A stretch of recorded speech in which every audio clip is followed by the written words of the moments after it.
அட வருஷத்தில் ஒரு முறைதான் இந்த காதலர் தினம் வருது. அடி உனக்கும் எனக்கும் மட்டும்தான் அது வருஷம் முழுதும் வருது.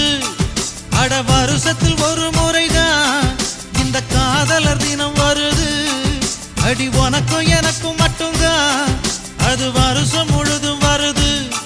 நீ பார்த்துட்டு போனாலும் பார்க்காம போனாலும் பார்த்துக்கிட்டே தான் இருப்பேன். உன்னை பார்த்துக்கிட்டே தான் இருப்பேன்.